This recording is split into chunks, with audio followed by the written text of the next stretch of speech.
La nuit est tombée sur les collines de Virginie. Dans un recoin discret du camp américain, James Armistead Lafayette attend, le souffle court, alors qu'un messager le conduit à Gilbert Dumotier, marquis de Lafayette.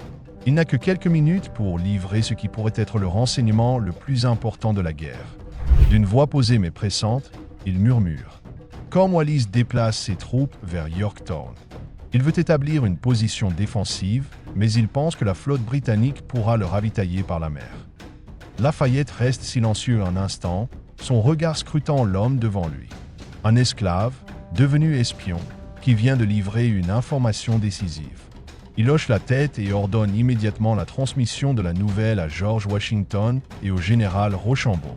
Quelques heures plus tard, les Américains et les alliés français établissent un plan précis. Encercler Yorktown et piéger Cornwallis avant que les Britanniques ne puissent réagir. Grâce aux précieuses informations de James, Washington comprend l'urgence de la situation. Si Cornwallis reçoit des renforts par la mer, la guerre risque de durer encore des années. Il envoie un message au comte de Grasse, amiral de la flotte française, lui ordonnant de bloquer toute tentative britannique d'approvisionnement. Le 5 septembre 1781, la bataille de la Chesapeake éclate.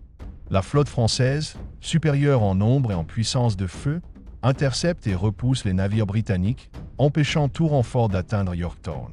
Cornwallis est désormais piégé. Sans ravitaillement, sans issue, il comprend que la situation est désespérée. Pendant ce temps, les troupes américaines et françaises convergent vers Yorktown, renforçant leur siège autour des lignes britanniques. James, toujours sous couverture dans le camp de Cornwallis, observe en silence la panique grandissante. Il entend les généraux s'inquiéter, sans l'atmosphère devenir plus lourde. Il sait que la victoire est proche.